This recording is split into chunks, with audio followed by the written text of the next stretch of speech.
Hey everyone, and welcome to this week's COVID-19 office hours. My name is Natalie Matthews, and I just want to spend a very brief moment going over a couple housekeeping and logistics slides before I turn things over to the great team of presenters and panelists that we have today. So first and foremost, we are recording the webinar today, and a copy of the recording slide deck, as well as any content from the chat, will all be posted to the HUD Exchange. Just give us a couple business days, and it'll be up there on the HUD Exchange at the link that's up on the screen right now. Additionally, if you have any issues with audio during the webinar, we ask that you switch over to phone audio. We have found that the WebEx audio can be not quite as clear sometimes as phone, so just go ahead and switch over to that phone number that my wonderful colleague can just put in the chat functionality box, and you can use that to switch over to phone.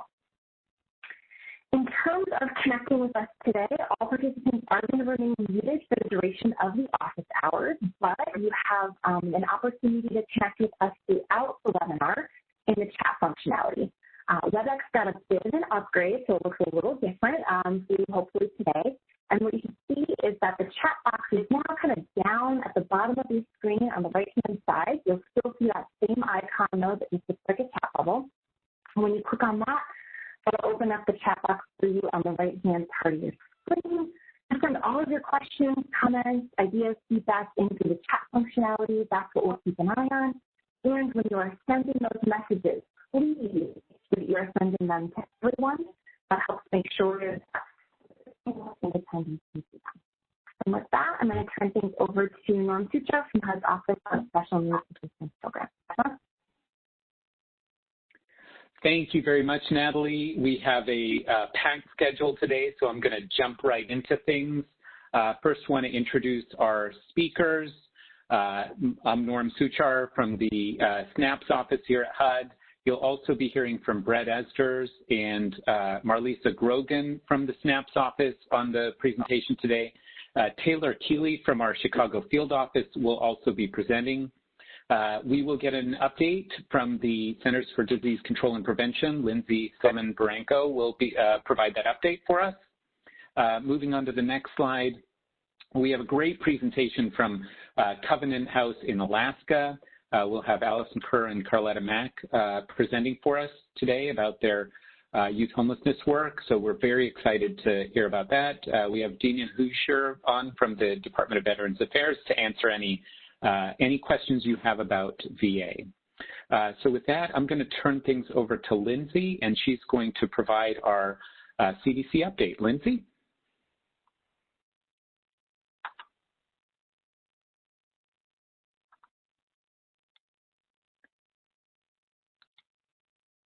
Lindsay, you may be muted. We can't hear you.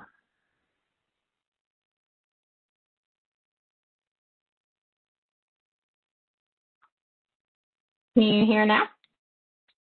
That's okay. Much better. Sorry about that. Thanks so much, Norm. This is Lindsay Baranco from CDC's COVID-19 response on the homelessness unit. Next slide, please. For our situational update on COVID-19 case counts, as of yesterday, we had 7.2 million cases reported in the United States, 298,000 cases in the past week. This graph shows the epi curve with the number of cases reported per day with the rolling average in the red line. Although we were seeing a decline, we are seeing a slight uptick now. Next slide. So we don't have any new updates on guidance today, but we did want to just do a quick reminder, again, about a particular tool available on the CDC website.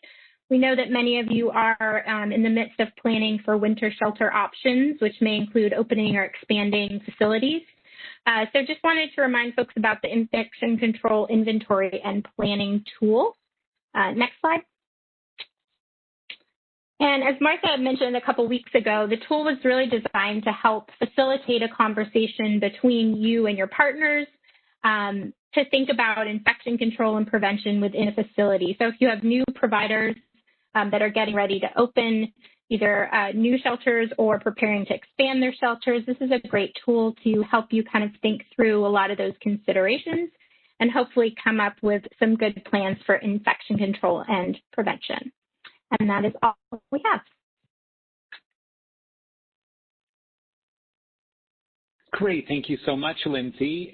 So next we're going to move to a presentation on the third ESG and CoC mega waiver.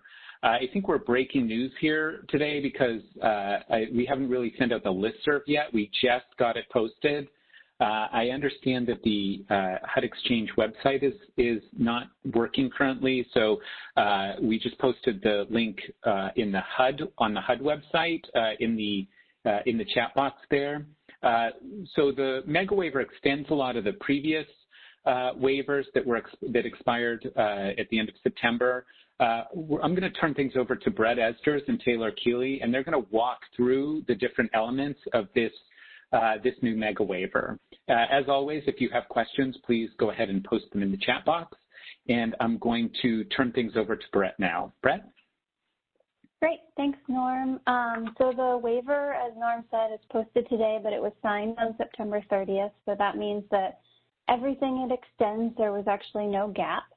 As Norm said, the majority, or many of the waivers extend everything that was expiring as of September 30th, and then we have some new waivers in there, and we also have some waivers that extend and expand the flexibility that was provided in the last mega waiver, or the first mega waiver. The effective date is September 30th, and they're all designed to help prevent the spread of COVID-19 in your communities or to provide supports to keep people housed, which also prevents the spread. Next slide, please. So this is just a quick overview of the waivers that are available. I will say if you already have one of these waivers approved, the notification process for this set of mega waivers is the same. Go ahead and just re-request the one that you have approved if you still need it. That way you're covered under this waiver as well. So there are 11 waivers in total. You can see the first 5 on the slide, and if you go to the next slide, you will see the next batch. And then on the next slide, you'll see the final one, which is for ES. Oh, nope. We don't have the 11th one. But that's okay because it's the same as one of the earlier ones. I'm going to turn it over to Taylor. She'll walk through the first few, and then I'll walk through the remainders. Hi, everybody. Can you hear me? I saw Norm smile, so it sounds like you can hear me. Yep, you All right. sound great. Awesome. Thank you. So this first waiver is new, and it's more a distinction about documentation required for verifying the went by the order of priority for documenting participants' income as it's established in the regulations. So recipients are required to demonstrate that source documents and third-party verification are unobtainable before allowing the written certification by the program participant. This can be documented by attempts to outreach Social Security, contacts with clients, due diligence forms. This requirement that you document that third-party verification is unobtainable is waived from September 30th through December 31st of this year. The written certification by program participant must still be on file. This written certification should include the amount of income that the participant reasonably expects to receive over the 3-month period following the evaluation. This should also be updated in your emergency policies and procedures that we've been sharing, or that we've been asking you to put together during the pandemic. So just make sure that you note that. Next slide. Waiver number 2 is one of those extensions plus an expansion. So the March 31st, 2020 waiver waived the physical aspect of the initial inspection requirement of HQS, or housing quality standards. That waiver assumed that program participants or landlords had the technology to carry out virtual inspections.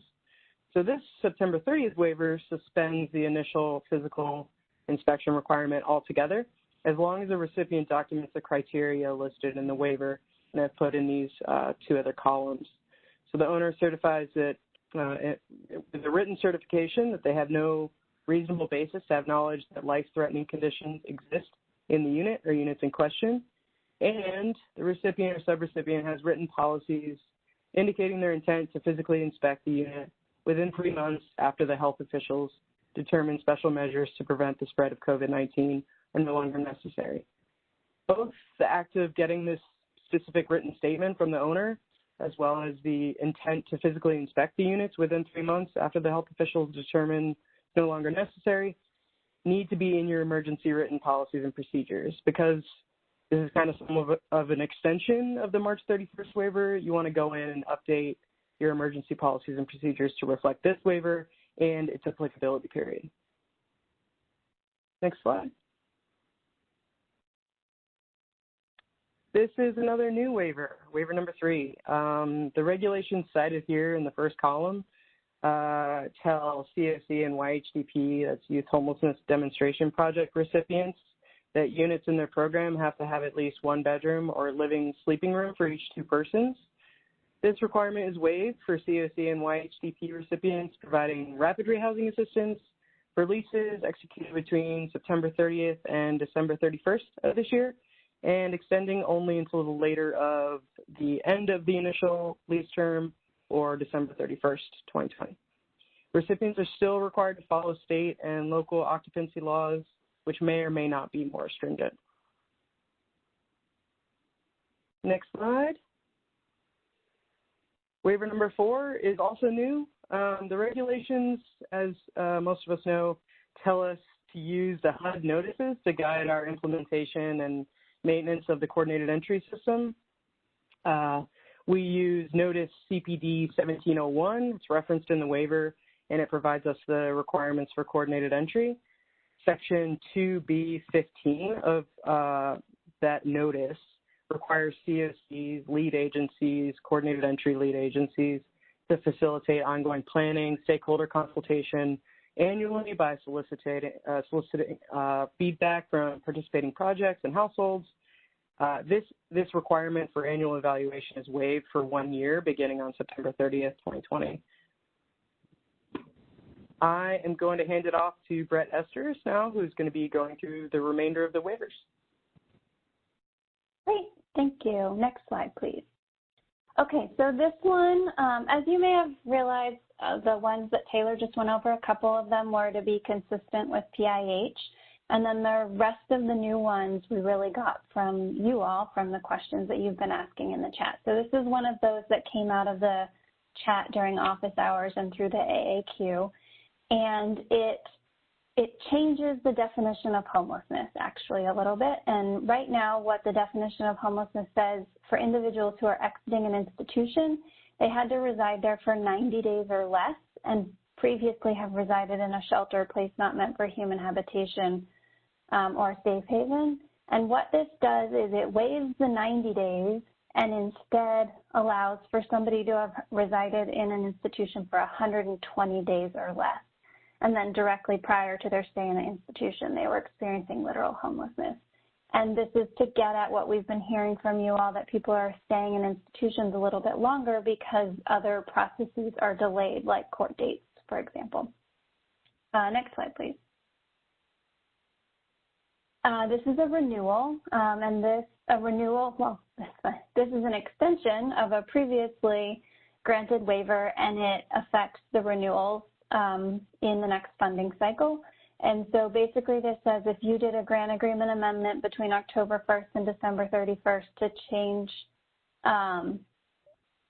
change your budget, then that's not considered a permanent change. And when you renew in the next funding cycle, you can go back to whatever your budget was pre-COVID.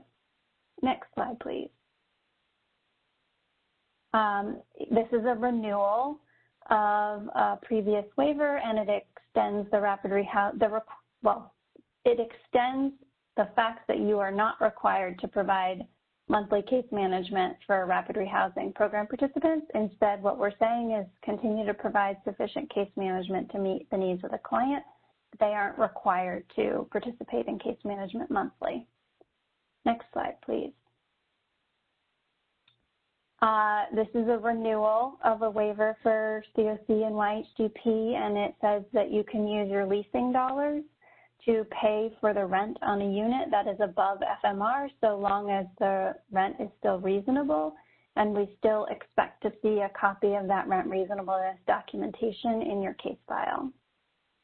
Next slide, please. And this is a new and an extension.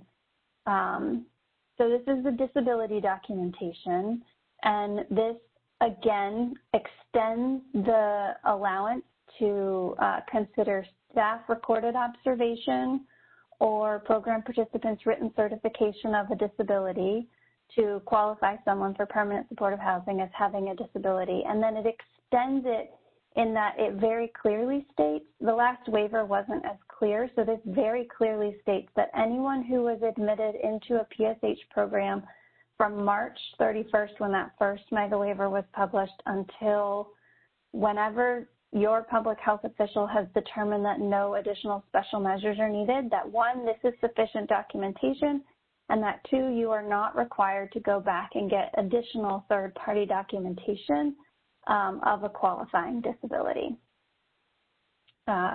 So in the case file, we will expect to see the written staff recorded observation of the disability or the certification by the head of household or the individual seeking assistance that they have a qualifying disability. And that's it. Next slide, please. This is an extension of a prior waiver, and this says that any leases executed between September 30th and December 31st don't have to be for a year. They just have to be for the term of at least 1 month. And this is for rapid rehousing and permanent supportive housing. We got that question last time. Next slide, please. And then this number 11 is the same.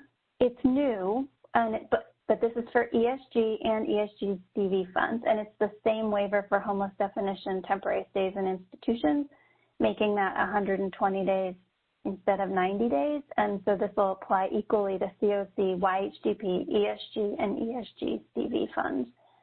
The difference here is that for ESG and ESG CV funds, this can go back to January 21st or whatever date your community began preventing, preparing for, or responding to coronavirus. And that's because the CARES Act gave us authority to go all the way back to the date that your community started preparing for ESG and ESG CV funds. Next slide, please. Okay, and before we answer a few of the more common questions that have been coming in, the end of the waiver includes the notification process.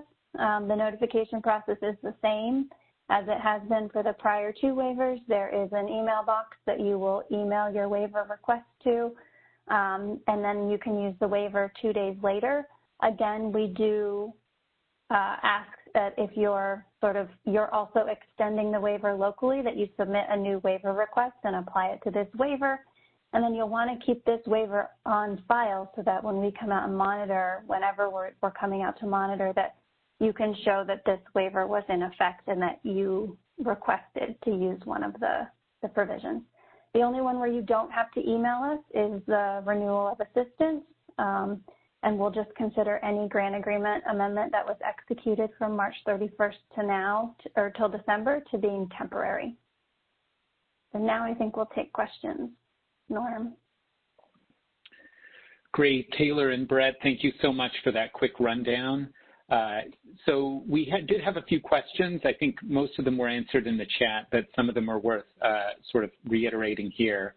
One of the questions was for waiver number 3, which I believe was suitable dwelling size.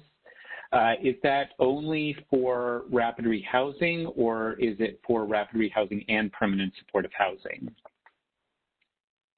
Yep, that one is only for rapid rehousing.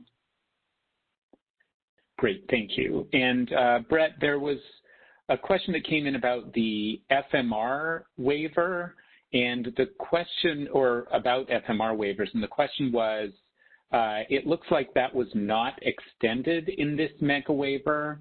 Can you talk about why we didn't extend it in this mega waiver? Yeah, and there's another question that just came in about monthly case management, and was that not extended for ESG? And I think for ESG, it's important to remember that we have the CARES Act, the ESG CV notice, and the ESG CV notice applies for any ESG CV dollars as well as any annual ESG dollars that are used to prevent, prepare for, and respond to coronavirus.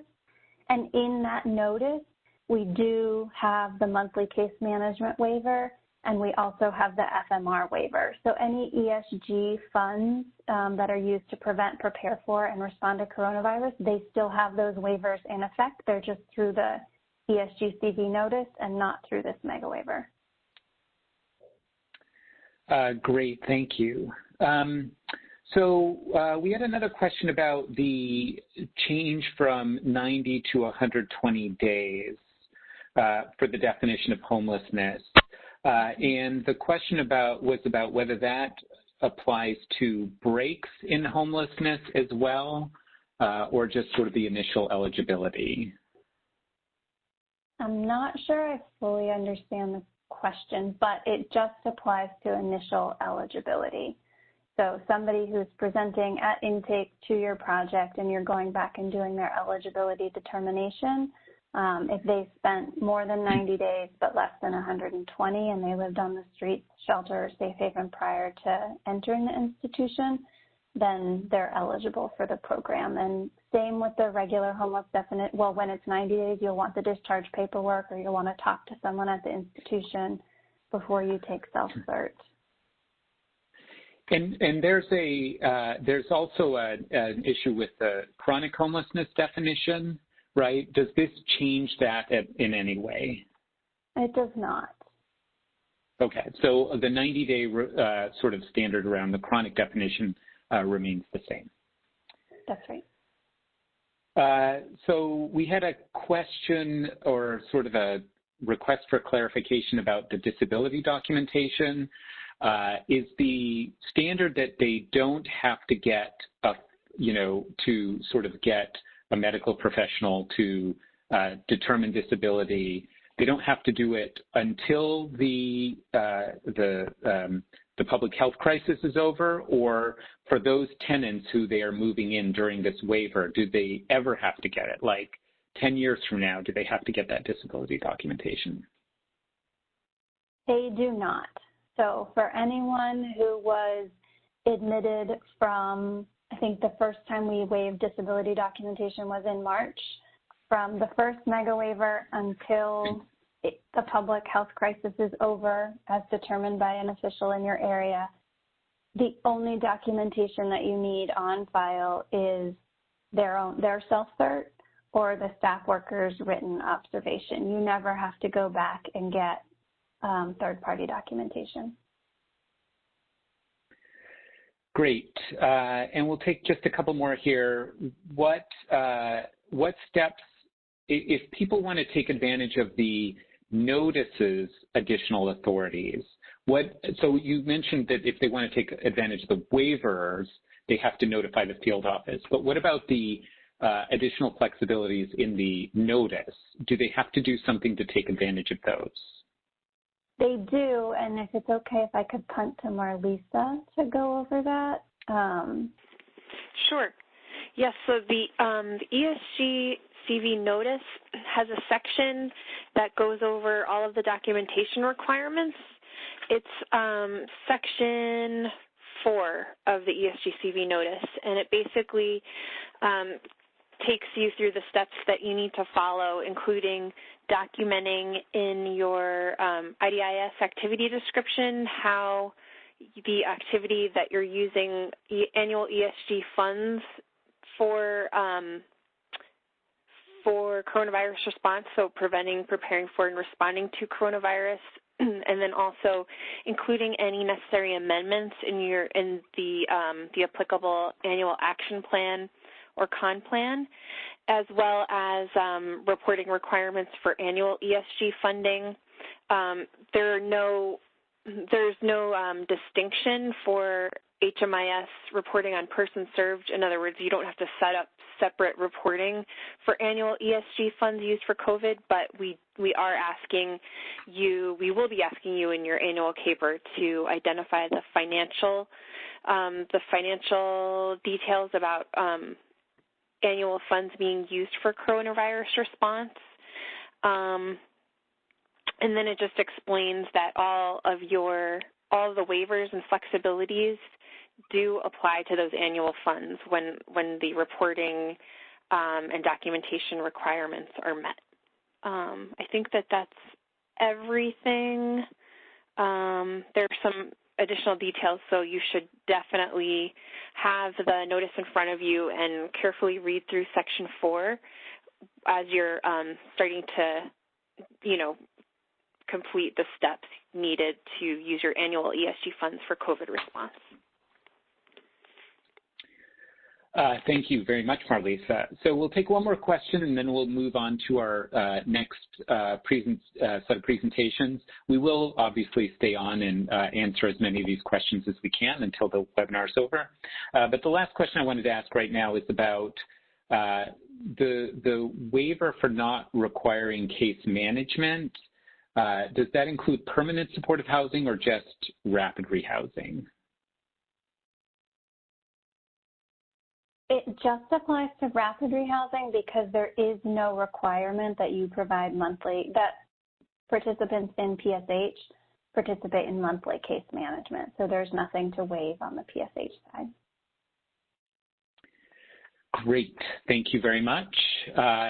So we're gonna go on to our next presentation. Again, we will be in the chat box answering questions, so please keep submitting your questions. And we'll have some more Q&A time at the end of this presentation. So it's my pleasure to introduce Allison Kerr and Carletta Mack, and they're going to, from Covenant House in Alaska, and they're going to talk about Covenant House's COVID-19 response. So I'm going to turn things over to Allison. Allison? Yep, thanks, Norm, and it's great to see you, if only by Zoom. And I totally appreciate HUD providing these webinars for just a space of learning. One thing that I will say about COVID is there's been a lot of learnings, and there are a lot of opportunities for us to come out of this a stronger system, working for those that we serve. So Covenant House Alaska, just a little bit about us. We're a part of an international organization, next slide, sorry.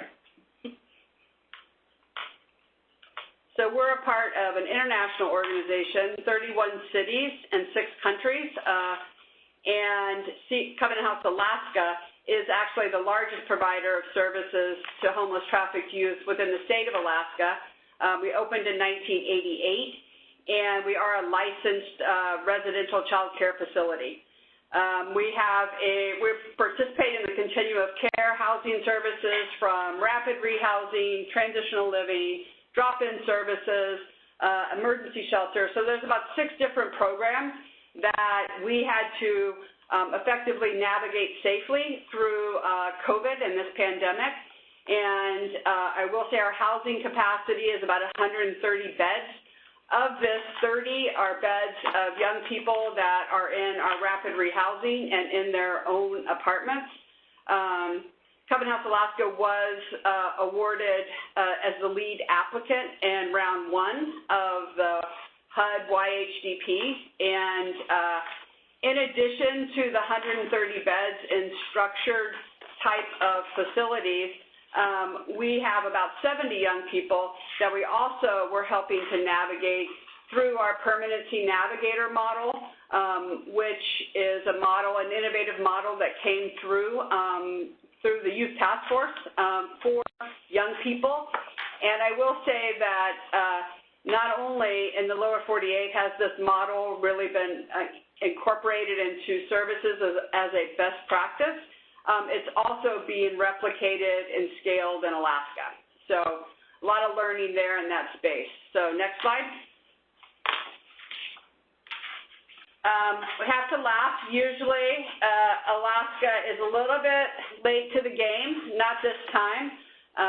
Alaska, having Covenant House Alaska, with the space of learning that we had from our federation and all the different directors participating in weekly conversations, we were able to have some learnings that had not, as a community or state, we had not experienced. So we have a population of about 730,000, and of which about 400,000 are in Anchorage, the city where Covenant House, Alaska resides. We had our first case in March of this year, March 12th actually. So I think we were the last of like 3 states to experience a positive case. And our hunker down started around the 20th of March. Covenant House, Alaska had a COVID response plan in place by the 5th of March. And really throughout this entire pandemic, what we did was take learnings, take data, and then continue to navigate our response. The one thing that I will say is that the best learnings that we have been able to incorporate really are the mask and the social distancing and a lot of the sanitary type response. It is also difficult to create that space in which young people are 100% compliant within our space. I listened to a young staff who was actually a former one of our youth was telling another staff member that it really is staff's responsibility to be 100% compliant because in this space, for many young people, this is their home, and asked if we wear masks at home. And so it's really about navigating this so that we could be safe, but yet there is a space for young people to be comfortable and that a consequence of noncompliance with masks wouldn't be homelessness. So a little bit about our state that we've had 56 deaths statewide and about 7,800 total. So I'm going to ask Carletta Mack to kind of jump in now and join us on talking about our response plan. Hello, my name is Carletta. I'm really glad to be with you today. If we could go to the next slide. I definitely wanted to start by saying one of the amazing things about being part of Covenant House International is really the resources that they bring to the 31 cities. So our response plan was very much done in collaboration with Covenant House International. They stood up an emergency response team very quickly, and they have been and have continued to provide technical assistance, including access to a medical expert. So, for example, we meet weekly to biweekly, really just to get updates on CDC guidelines and recommendations. If we have any direct questions regarding those guidelines, just need some more clarification, we're able to have direct conversations with medical experts. And so those meetings, of course, have been happening virtually, but have been very consistent. In addition to their support, they initiated the development of our response plans, and this included plan standards, evaluation of those plans, and ongoing evaluation of how we're having to adapt those plans. One of the greatest assets, especially in the very beginning, because a lot of communities were having a hard time getting access to the PPEs, Covenant House International coordinated those efforts to help us secure for all of the locations. Next slide, please. Covenant House Alaska's 4-tier response plan was a 4-tier plan. It was developed as part of our emergency response team. Each of the tiers provides guidance on agency response based on local and state rates of positive cases. It really gives the staff guidelines on any increased or decreased restrictions, mandatory requirements for staff and use, and guidance to staff and use of any changes to agency policy or practice. And of course, with the onset of COVID-19, we are a 24-hour facility, and so we definitely had to be really clear on which staff were able to work remotely and which staff really became our frontline staff. The plan was really clear as far as, the staff were just able to look at the plan in addition to the communication that we provided on really kind of how Covenant House was going to have to shift depending on what was going on. The movement between the tiers was determined by Allison and myself, and it was really based on local positive cases in any city mandates. The plan did initiate a screening tool for all staff and youth, and we were able to stand up 2 locations for quarantine and isolation. And this really did contribute to us not having to decrease services, particularly residential and housing services. I would say the big thing is the communication that was initiated as a result of the plan. It included both email and recorded updates. Allison and I established a weekly Cubby News that was recorded, and it was something that we were able to email out to all of the staff so that not only were they getting it in writing, but they were getting it in audio. We also used mass text communication as a way to communicate to staff, especially those staff that may not have quick access to their emails. We were able to send mass text messages out, and then we made sure that the response plan was available via our HR database, Bamboo. I do want to just give a quick shout out to Dr. Ann Zink. You'll see her in this picture. She is our Alaska Chief Medical Officer. She has been a phenomenal resource for Alaska residents throughout this pandemic, and she took time out of her unbelievable busy schedule to spend some time with our staff asking questions about COVID-19. Next slide, please. As I mentioned, we were able to maintain all housing services uninterrupted. We didn't change our intake process. We didn't change the number of young people that were able to access housing, especially emergency shelter. To the point, we also recognized that there was a need that we could meet. Our age range at Covenant House's ages for our shelter is 13 to 20, but we were seeing young people who were 21 years old who were homeless as a result of COVID. And we were able to go to our state licensing, and they gave us a waiver to allow those young people to stay with us during this pandemic. The city of Anchorage did stand up a mass shelter for homeless adults with a capacity of 300 plus clients. They also stood up resources. So they had resource tents outside of the shelter to allow clients to be able to access resources that were available at the time. And that included our permanency navigator team, which was able to conduct outreach and engage with youth who were 18 to 24. Unfortunately, and I'm sure this is probably very common for other communities, we saw 100% of our youth who were housed at the time of the onset of COVID lose their jobs. These were our young people that we were in rapid rehousing or we had most recently placed in rapid rehousing. Our commitment, and thanks to the support of our funders, we were able to keep those young people housed during this time. We also saw a 300% increase in youth accessing services under 18 who were either associated with child welfare or the Division of Juvenile Justice. I will just say this really was just an impact of COVID itself. The organization's trying to also figure out how to respond, and unfortunately, there was just a slowdown in their ability to respond. And so we do have relationships with those organizations, and we were able to work with them, and those young people were able to come to Covenant House. The state did stand up a committee because one of the biggest gaps was youth that were under the age of 13, and what if a parent was to test positive and they didn't have any family resources. And so we were able to work as a community on what that response is going to look like. And what we found was that immediately food insecurity, transportation, technology, and just the increased isolation were quickly identified as barriers for our young people. Thankfully, we did have our local cable provider, GCI, who quickly provided increased internet access.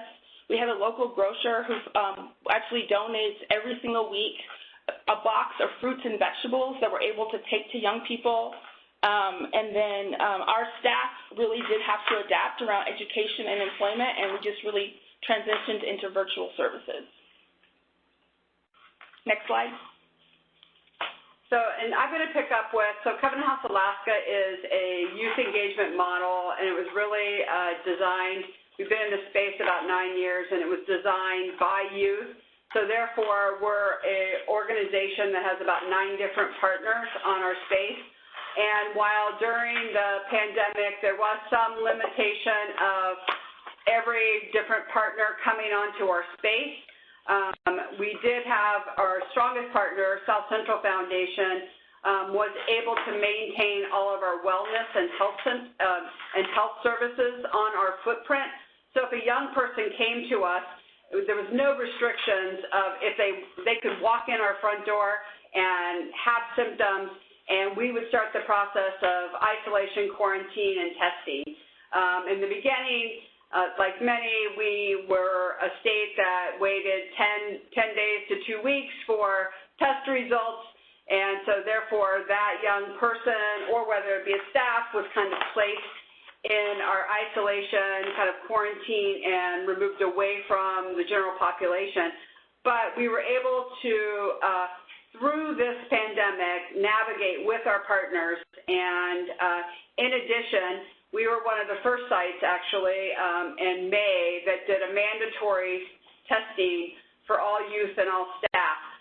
I will say that you can incentivize both populations to participate in something that was initially described as a Q-tip swab going to your brain. And while there was some anxiety of it, what we found was when we provided a lot of information, then people were able to understand the purpose was for us to know our space and know our numbers, and that through that we were going to be able to not only keep them safe, but for the staff, our staff went from social workers to first responders, and every day we're going home to their own families. And so we really wanted to take an approach where we would provide them with as much possible information about who is sick within our space and how we are navigating that. We were in regular conversations with our municipality, and I was able to say when our first positive case happened in the late June, they were literally within 2 days, they were participating and supporting us in a mass shelter, of which our total was 3 young people and 3 staff over the course of, knock on wood, over the course of from March to current date. We sit in a space now where we are doing weekly testing, and we have really been able to do that due to the access of testing. I know that Alaska has that. Some of even our colleagues don't have in other states, but it really has been a space where we've had good information. Next slide, please. The one thing that I would say is the best thing, and also one of the most challenging, is the integration of young people into all of our response. I like to thank Norm now that I have 25 people between the ages of 18 to 24 that are my boss now as leaders of our youth task force, who have been navigating with Covenant House through this, not only through our YHDP, but through this pandemic. So one of the things that we realized very early on was many of our members of our youth task force actually lost their employment. So what we were able to do was to set up an internship type employment with many of our young people, for them to help communicate with young people the importance of wearing the mask, the importance of being safe in our community as they enter and exit the space. We're a voluntary program, and we didn't want to get to the point where we basically had to isolate or quarantine and not allow anyone into the space. But what that required of us was really a partnership with young people on understanding. And I think our youth ambassadors really were the ones who, we say they led with grace and patience. They really did. They helped us understand the space and the fear that our young people were feeling, and we were a better organization through it. So next slide, please. So I love the title of ours, Differential, to give or not to give. So we as an organization went into a space of, while we were in Tier 4, a 10% differential to all frontline staff.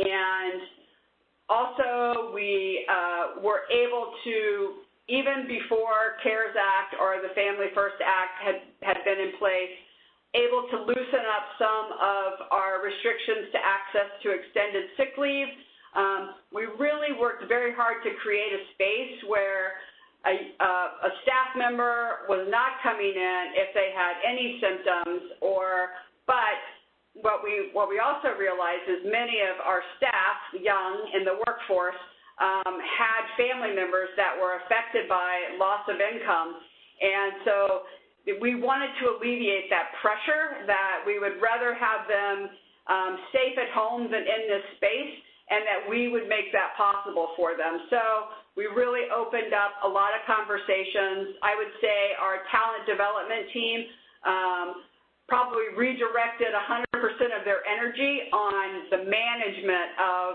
our employees and access to resources through this pandemic. We really took a space where let us know what is a barrier to your being able to fully commit here, and we'll help you try to navigate that. Everything from childcare issues to school issues as school change. With a young workforce, we had to be very intentional about what kind of options and what kind of solutions that we can be a part of with our staff. And next slide. And again, as I mentioned, we were one of the first sites that provided required some mandatory testing and also maintained screening for our staff and youth as they enter our building. And while there's a lot of anxiety around that, we were able to really respond one-to-one to the individual's anxiety. I will say that it has been a challenging space for homeless in our community and navigating the COVID pandemic. One of our adult shelter staff was really challenged in the fact that they had a very high percent of their population test positive, and so therefore we received a warm welcome visit from CDC and HUD coming into our community to say, what can we do to help? And through it, we were also able to continue to share learnings from our space as a youth organization to a young adult organization to what we can do for the adults. And so, again, to date, we've had four staff test positive and 2 youth, so a total of 6. And knock on wood, we just got our 140 test results from Monday last night, and we were negative again. So we keep in that space. So the last slide we have is our lessons learned, and so I'll ask Carlette and I will kind of go back and forth on this. The one thing that we would say is that we have really revisited our program model, and I think for a good thing. We have always been a part of, as a community, working toward Built for Zero, and there has been nothing about this pandemic that hasn't supported the fact that decreasing the dependency on congregate settings is the best way to go and a best practice. So we're working on a project with our local housing authority, CoC and YHDP, to do what we're going to call Bridge to Success, where we're taking shelter beds, emergency shelter beds, and turning them into micro units, singular rooms on our space, so that that young person that may have some more higher needs is able to access all the partners, as opposed to having them be a little more challenged and being able to be an individual in an apartment at this age in their development. I am sure everyone on the call can imagine and has experienced just the challenges associated with fundraising because we've had to shift so significantly into what that's going to look like for us in the future. I think it was really easy in the beginning, especially when you're in crisis mode, to actually wonder if donors are going to continue to give. We definitely saw a decrease in our individual giving. We do have a percentage of our fundraising that is special events. We knew that those things were not going to go as usual, but one of the surprising things that we found, that we learned, was not to assume how your donors want to be a part of this and want to continue to partner with you. We actually had donors that, to our surprise, wanted to be invited to a conversation. It may not have looked the same, but they were very much open to it. Especially donors who typically historically restricted their dollars were willing to have conversations with us about what an unrestricted gift looked like. It's still been a challenge, but it was just a really great comfort to be able to have those conversations with donors, and just a reminder that they still want to be a part of the work. And the next, I would say, is that the response plan does not stay stagnant. It is a nimble and adaptable document. I see there's a question on the chat if we could share our COVID response plan. Happy to share that with you. We'll make sure that we get that, up and available. We shared that early on in our state and our community, and it's interesting that we really have actively, I think we've learned a new way of even doing strategic planning, like how you take a document and it becomes live and it becomes able to adjust to data and new information. And I would say there is no such thing as over communication. We did weekly emails to our staff and weekly emails to our board of directors, and we were really on a space where we could not communicate enough, and hopefully that's a learning we're taking out of this, because we had a highly engaged staff, and that I would say never underestimate their experience, because they also were dealing with their own anxiety around this pandemic, and that anxiety we actually needed to address as much as addressing the services and the young people that we're serving. And then one of the things early on in our plan, because of COVID, we stopped hiring. And I would say don't do that. I would definitely say look at how best to evaluate and figure out how to keep onboarding.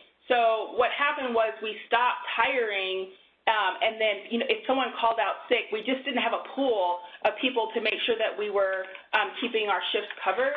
And then when we started to onboard, it was just a little bit clunky, and we were just losing people. And so we had to really slow down and evaluate how are we going to start interviewing via virtual, how are we going to deliver the orientation virtually, and how are we going to bring people into a space when there's already anxiety about a pandemic that is happening. I definitely think we've gotten a lot better at it in the past couple months. We've been able to continue to onboard all of our positions that were vacant, but I definitely would say that is something I would do differently in our plan. Yeah, and so that's really the end of our slide presentation for you. I think that, again, a shout out, actually, I know that, some of our funders are on here. HUD did an amazing job with looking at the restrictions of the dollars. All of those things were very important, as well as Administration of Children and Families. We're a recipient of runaway homeless youth, and all of them were able to bring resources to the table. So our being able to be nimble was a lot of the flexibility that was offered to us and the grace offered to us through our partners. So I appreciate everyone and listening, and we will be happy to get our information to you. And we can add the contact information when we send out the response plan. Great.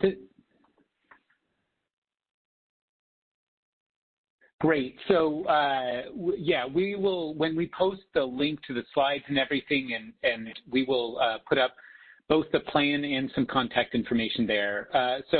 Allison, Carletta, that was a fantastic presentation. You gained many, many fans in the chat window over the course of your presentation, so well done. I did want to follow up with a few questions, because you touched on so many different, I think, interesting aspects of your work. So one is that sort of at the beginning, you kind of talked about how Covenant House Alaska is both sort of a shelter provider and a rapid rehousing provider in addition to other things. But like that, was that traditionally your role, or did that involve sort of a shift from sort of mostly being a site-based organization to one that's doing a lot more like home-based kind of work and things like that? Yeah, that's a great question, Norm. Thanks for it. When we started, we were really a shelter, and shelter was what we offered. And I've been with Covenant House about 25 years. And I would say over the last 8 or 9 years, when we've moved into a more trauma-informed youth engagement model, we have started to expand our continuum. And when we were really preparing for being a part of the YHDP process, we really listened to young people. And the best advice that they gave us is create a system in which we don't have to come to you in order to receive what we need. And so that navigator model is a highly mobile model in which what we've been able to see is when we were able to successfully keep people in their housing during COVID, we were able to keep our shelter numbers at a very manageable space. And quite frankly, through our continuum of care, we worked really hard on the coordinated entry list there was some loosening up, should I say, of them having to go by a rank and order on the coordinated entry list. So we were able to aggressively go in and take some of the young people that had been, quite frankly, languishing on that list for a year plus and move them into housing. And so this has really shaped us as an organization, and I would say that our shelter-based services is becoming one of our smaller programs, as it should be. And one day we'll be an amazing education and employment center that offers housing. And can you talk about, like, so organizationally, how much did you have to sort of do to change the sort of your policies, the way you did things, the culture of the organization? Did staff sort of make the shift, or did it sort of happen through attrition? Can you just talk about that sort of in not a super detailed way, but overall how that process worked? Yeah, that's a great question. You know, when we moved into this space, we were in the middle of a $25 million capital campaign to build our building and to reinvigorate our model. And it was right when the banks crashed. And so the raising of dollars during a national crisis was difficult, but it was actually more difficult to change the culture of an already amazing organization, because what that did take was that at one point, I would say probably 50% of our staff turned over, because really the space and the model in which they had been, you know, raised within our programs was such that it was difficult to gain, I don't even know what the word is, that youth are going to become our leaders, that we don't know everything, that we really have to create an open space for young people. And so it did take a lot of staff turnover. It took a lot of different type of training for our team. And it really took a deeper understanding of trauma-informed care and a lot of the science around trauma, so that in the beginning it was really felt like there were no consequences for behaviors at young people.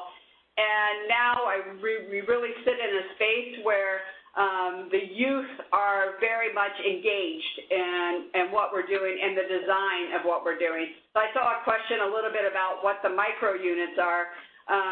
It is difficult we've done a lot of research on basically the young people that are coming to us, because we feel like the best way to serve is to really understand what some of the challenges are. So over a course of a year and a half, we looked at research on what was the most common characteristics of the young people that we were serving that were cycling in and out of our programs 5 times or more in a year. And what we found were 3 common characteristics. So 1, they had no income. 2, they had a disabling condition.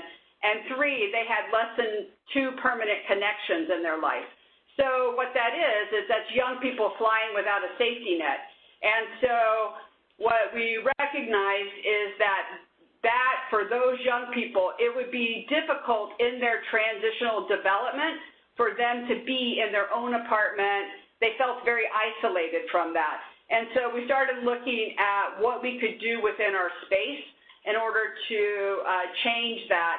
And we've come up with a micro-unit concept, very similar to what HUD in terms of bridge housing is. So a young person, we're going to lift a lot of the restrictions that, would be age limit, time limit, but a young person will be able to be on our footprint, not entering through the emergency shelter, but through their own, path and their own door, own kind of separate entrance. They have, it's a room with a kitchenette and basically their own mini apartment within our building. So that's going to be, hopefully, knock on wood, we've been able to expedite. It wasn't scheduled until FY22, but we have seen through COVID that our response to get to less congregate setting is really putting us in a space where we are trying to identify resources in order to bring this on quicker. Great. Well, Carletta, Allison, thank you so much. Again, there's a great presentation, and a lot of people are just, I think, swimming with ideas. So thank you so much, and please keep the questions coming. We are going to sort of switch to our next topic real quick. We do have a quick technical assistance resource that we want to share with you all. So I'm going to turn things over to Marlisa Grogan from the SNAP's office, and she's going to talk about our ESG-CV summary. Marlisa? Hi, everyone. Thanks, Norm. We just wanted to let everybody know that a new resource has been posted on the HUD Exchange. It's a short summary with some graphics to hopefully make the ESG CV notice requirements a little bit more accessible. So you can see just a quick preview of what it looks like and the overarching topics that are covered by the summary. So we go over the notice applicability, namely what the limitations are, and then how, if they are, the conditions under which they are or are not applicable to ESG CV funding, as well as when annual ESG CV funds can be used in connection with the waivers and the flexibilities, and when Part 576 applies to those annual ESG funds. Then we go over the additional eligible activities that have been provided under the notice, as well as important dates for cost eligibility purposes, obligation dates, and expenditure deadlines. We give a quick summary of the recapture provisions along with the important deadlines for those, as well as a summary, a matrix showing the different ways that different types of ESG recipients, namely states, urban counties, metropolitan cities, and territories, can carry out grant activities, the different entities that they can sub-award to by category, by recipient type.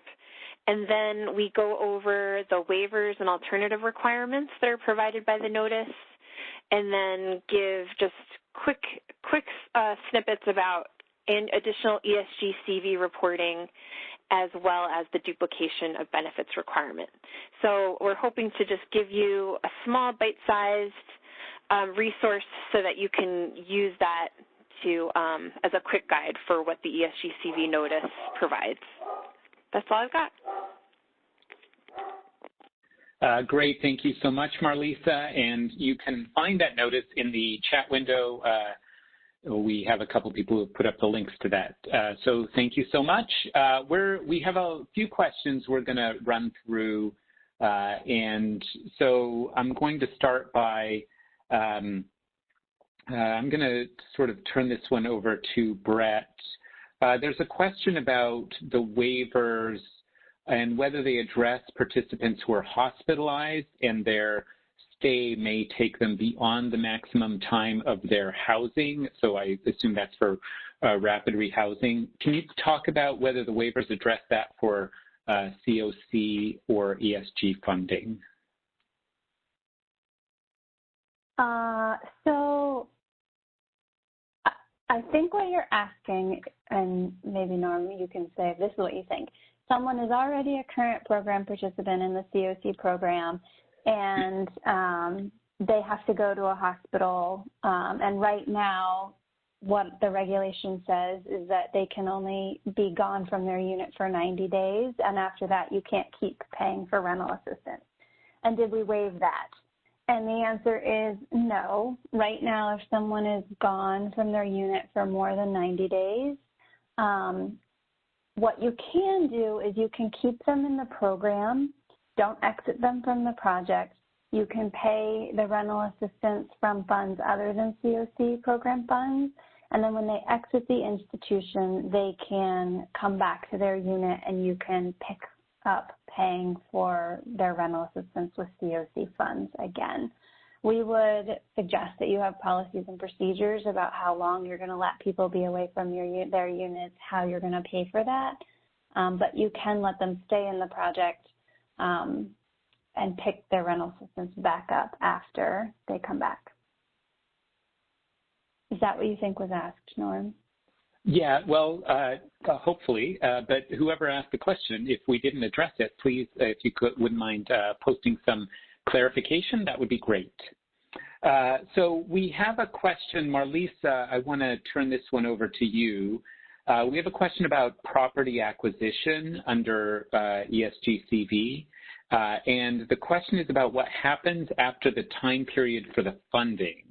So just for example, if somebody uses ESG-CV funds to acquire a property to use as temporary emergency shelter, after they're done using it as a temporary emergency shelter, what happens with that funding?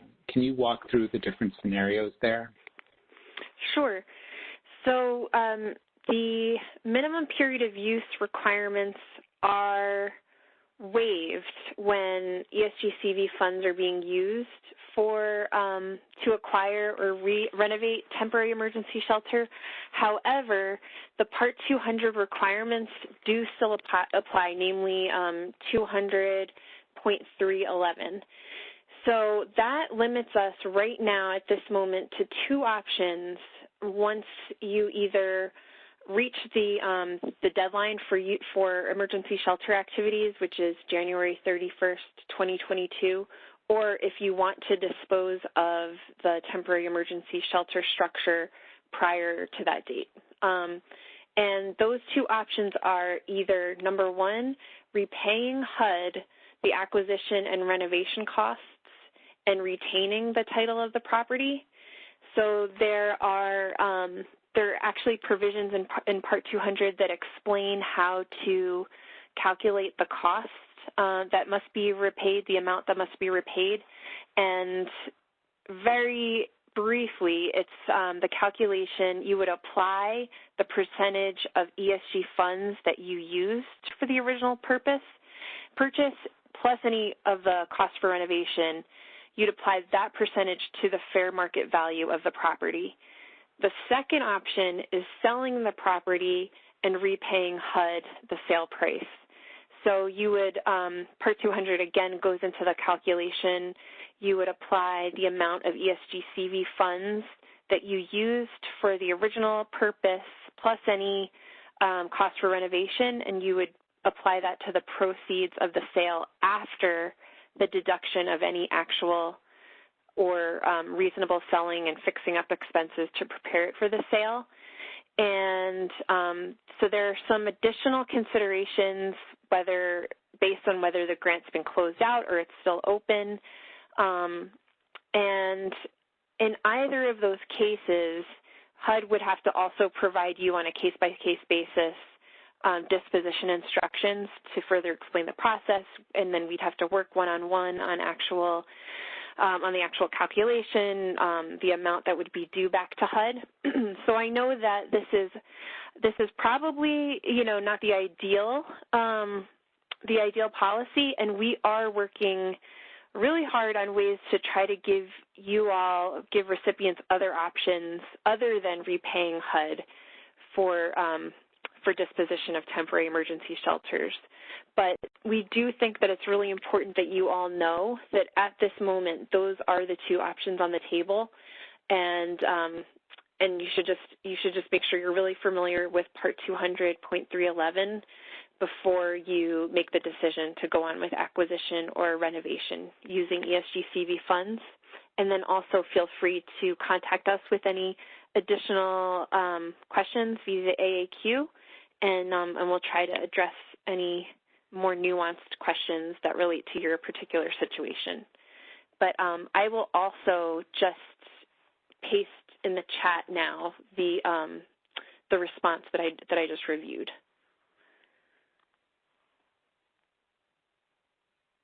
Great, thank you so much, Marlisa. So I want to answer a couple questions real quick that have come up and provide whatever updates I can.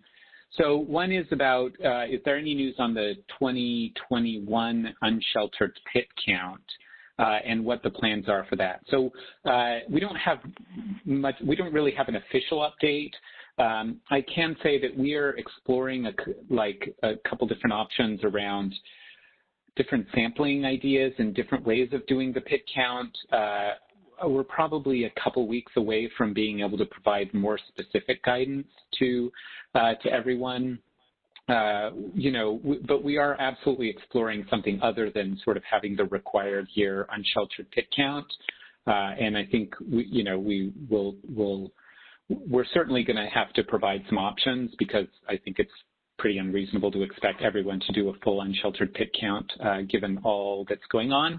So we will have more information, but we have to work through a lot of options and figure out what's legal and what sort of is safe, and we have a lot of traps to run to sort this out. But I did want to give you that quick update. I also know that you're in the middle of planning, or you hope maybe you wanted to have already finished planning, and I apologize that it's taken us longer than we hoped to get this sorted out. The next question is about the Continuum of Care program and what is going on with the NOFA. So as I've mentioned before, we are very much exploring an alternative of having a non-competitive renewal process. I think many of you who follow Congress and the bills that have passed know that there's been language in different House and Senate versions of CARES Act bills that would allow us to do a non-competitive renewal process. None of those have passed the full Congress and been enacted into law. We are obviously extremely hopeful that does happen. But until it does, we can't actually sort of execute that plan. So we are sort of waiting on that to happen, but we are trying to sort of set the stage to be ready for that. So I don't have any updates on the timing. We are trying to come up with a solution that is as easy for you all to execute and for us to execute as possible. But unfortunately, we'll have to stay tuned for more information in the future. So let's turn to another question here. We had some questions about amending so if you use fiscal year 2019 ESG funds and you want to take advantage of some of the ESG CV notice flexibilities, what do you have to do with your 2019 action plan to make that work, or do you have to do anything? And then does that sort of reset the approval clock on action plans, and what does it take to amend those action plans? So I think I'm going to turn things over to Erin. Erin, I don't know if you're the right person to walk through those questions. I noticed you answered a couple questions in the chat window about that, and your reward is you get to sort of answer it out loud. No worries. Yeah. So first off, just in a general sense, it's important to note that there are different things that trigger what is a substantial amendment and what is not. That's all going to be outlined in your citizen participation plan. If you are a subrecipient, if you are an ESG or ESG CV subrecipient, you would need to work with the actual recipient. They're the keepers of the citizen participation plan. And typically, the dollar amount that might trigger a substantial amendment changes between the different plans. However, certain things don't. Certain things always trigger a substantial amendment. For example, the addition or subtraction of an activity from the plan. So anytime you're adding a whole new activity, that's going to automatically trigger a substantial amendment.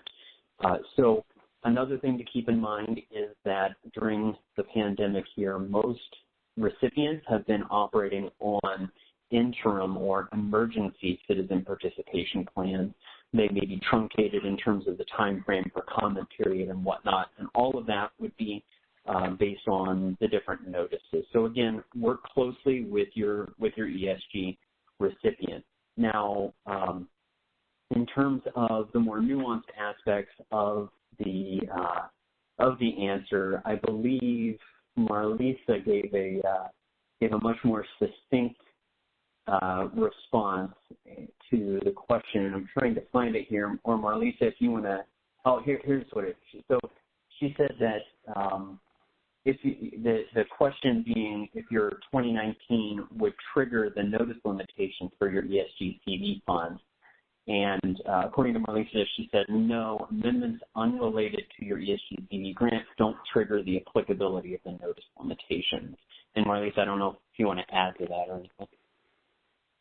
Right. So if you're amending you'd be amending your the same plan if you were to make any changes to, your CDBG grant or your home grant, HOPWA.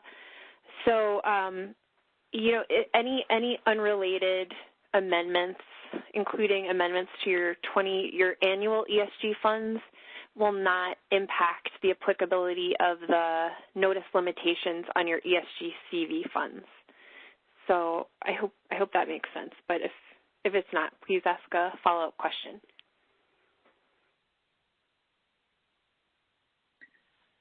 Great, thank you so much. Moving on to some other questions here. So one of the questions that came up was about security deposits and landlord incentives. So Marlisa, I wonder if you can talk about this. So the question is about people who are, double security deposit is already allowed under the ESG program under, I can't remember which line it is. And then there's a separate section on landlord incentives that allows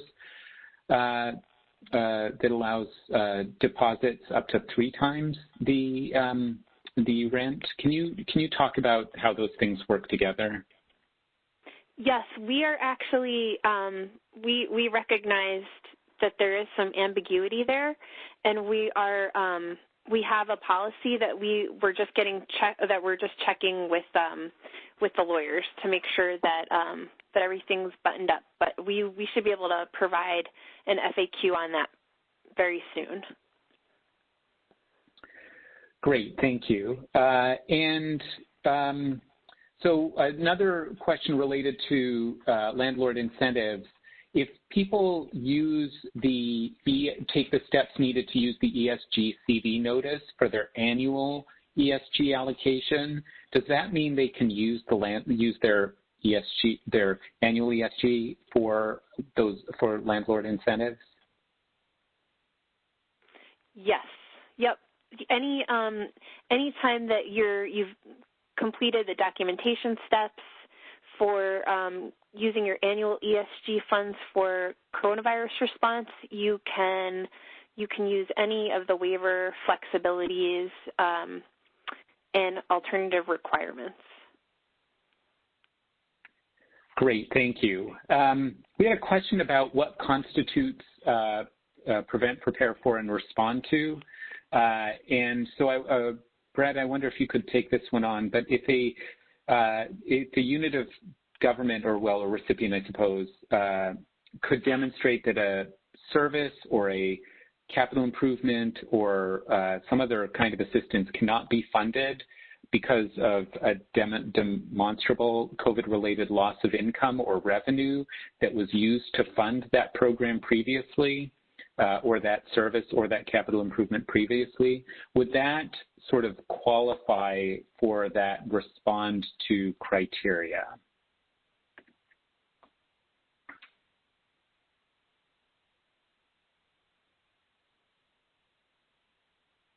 I think you may be on mute there, Brett.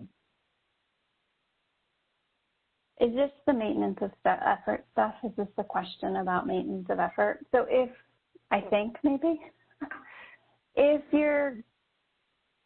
your state or local government funds have already, and if I don't answer this correctly, let me know, but, or the right question, if state or local government funds have already been allocated to emergency shelter or street outreach services, then you couldn't come in and sub them out for ESG CV funds unless you demonstrate severe financial hardship to HUD. For rapid rehousing and homelessness prevention, those maintenance of effort provisions don't apply, so you can come in and put ESG CV funds where they were, but you can't do it for shelter. Is it shelter operations, Marlisa? Shelter operations, right?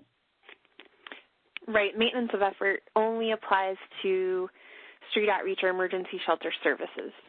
Of services, not operations.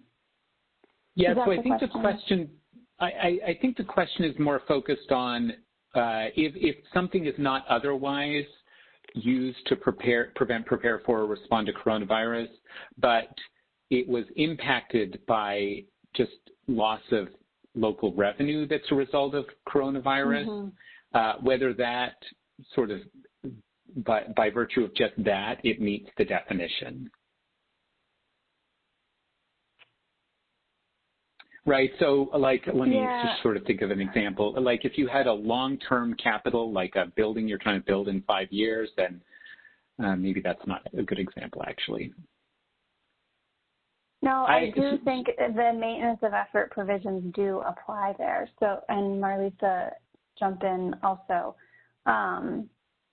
If the funds were, the state or local government funds were contributed to emergency shelter or street outreach operations, then you would not, and they were lost, then you would not be able to come back and sub in ESG CV funds or annual ESG funds without showing HUD that you're in severe financial deficit. You can't swap those funds in. If it's a rapid rehousing or a CoC or rapid rehousing or homelessness prevention project, then you could put ESG CV funds in there or annual ESG funds. Or if it's emergency shelter operations, then you can put annual or ESG CV funds in there. But if it's for the services that are provided in shelter or street outreach, then you cannot. Great, thank you very much for that. So let's see, we're going to take one more question here, and then we'll wrap up. So, sorry, we have a lot of really complicated questions. Thank you guys for that.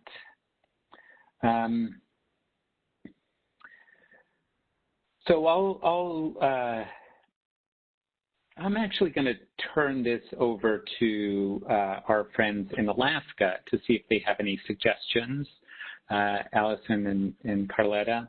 So we had a question here about, someone was saying, any suggestions for assisting program participants that are housed, in this case they talk about someone who has SSI, but I think the source of income is actually irrelevant, but they're not paying their rent during the eviction moratorium and have gotten sort of several months behind on their rent. And so can you talk about, like, how, I imagine that a lot of the young people you're serving in the community have sort of, fall into that category where they're impacted in some way and they're falling behind on their rent. They may be covered under an eviction moratorium, so that's thankfully keeping them from being evicted and becoming homeless. But can you talk about, like, do you have any strategies for serving those individuals? Looks like actually our Alaska friends may have jumped off the line. So I'll go ahead and give some recommendations for this, and then we'll close up shop. So we've gotten a lot of questions about people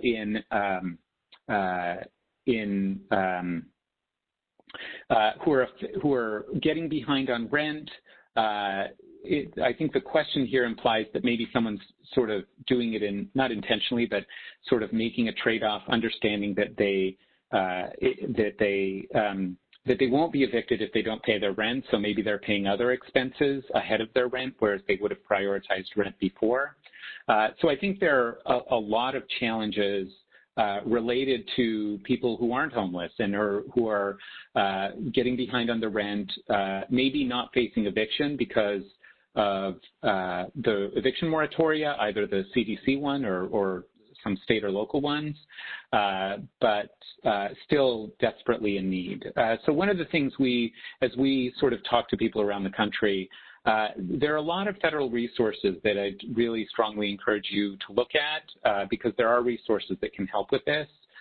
For example, the CDBG program can pay for some rental assistance. Many people have used the coronavirus relief funds to pay for rental assistance. So there are options like that. One thing I also strongly encourage people to do is is just because someone's covered by an eviction moratorium doesn't mean that they're not at risk of being evicted. So make sure you're following through. And there was actually a great video that I think went around social media about in Ohio, some people who are facing eviction even though they were covered under an eviction moratorium. So making sure that you're providing education to people about what resources and materials they have available. We also did put together a brief document, and I'd encourage you to take a look at that, and we'll try to post it in the chat window really quick, a document that sort of explains some of the factors to consider around eviction moratorium and using ESG funding. There are a lot of people who are even under an eviction moratorium are being evicted, and we definitely want to prevent homelessness for those individuals. So encourage you to take a look at that as well. So we have a few more questions. I'm not sure there are any of these we can answer.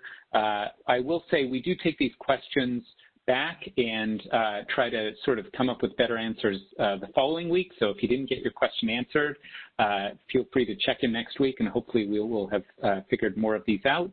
I want to very much thank our friends in Alaska and want to thank Lindsay for joining us and providing a CDC update.